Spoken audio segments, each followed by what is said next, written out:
Hi అండి, నివన్య కిచెన్కి స్వాగతం. ఈరోజు రెసిపీ సర్వపిండి అండి. నోటికి ఏదైనా టేస్టీగా తినాలి అనుకున్నప్పుడు ఇలా సర్వపిండి ట్రై చేయండి, చాలా బాగుంటుంది.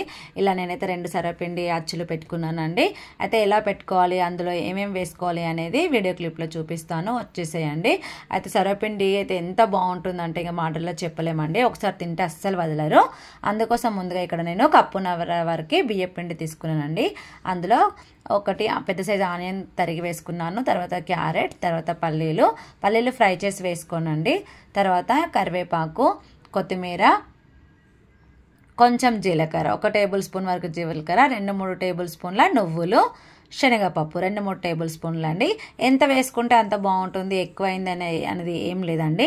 తర్వాత కొద్దిగా 1 టేబుల్ స్పూన్ జీలకర్ర, రుచికి సరిపడా సాల్ట్, ఇలా కారం అన్నీ వేసుకొని పిండికి ఇవన్నీ కలిసేలాగా ఫస్ట్ మీరు కలుపుకోండి. పిండికి ఇవన్నీ మంచిగా అప్లై చేయండి. ఇలా అప్లై చేసుకున్న తర్వాత కొద్దిగా వాటర్ వేసుకుంటూ మనం పిండిని చపాతీ ముద్దలాగా కలుపుకోవాలండి.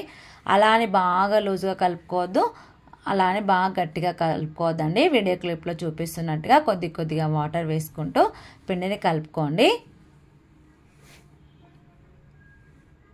చూడండి, ఇలా కలుపుకోండి. పిండిని ఇలా కలుపుకుంటే మీకు పర్ఫెక్ట్ కన్సిస్టెన్సీ అండి. బాగా గట్టిగా ఉండదు, బాగా లూజ్గా అవ్వద్దండి. ఈ కన్సిస్టెన్సీ వచ్చేలాగా మీరు పిండిని కలుపుకోండి.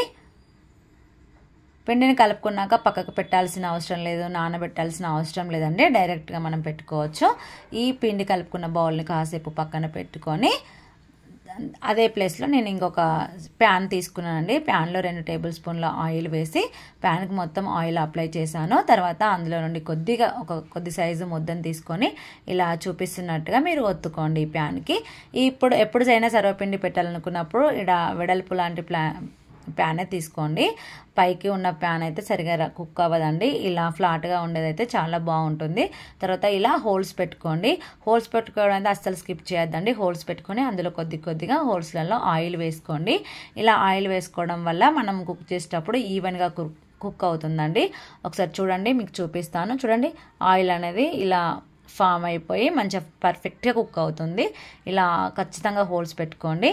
చూడండి, ఇలా తర్వాత మళ్ళీ మూత పెట్టుకొని 2 నిమిషాలు ఉడికిస్తే చూడండి ఇలా అయిపోతుందండి. ఇప్పుడు సర్వింగ్ బౌల్లో తీసుకొని సర్వ్ చేసుకుంటే ఎంతో రుచికరమైన సర్వపిండి రెడీ అయిపోతుంది. వీడియో నచ్చితే like, share, subscribe. Nivanya kitchen friends. మీరు కూడా ఒకసారి ట్రై చేసి ఎలా వచ్చిందో కామెంట్ సెక్షన్లో కామెంట్ చేయండి.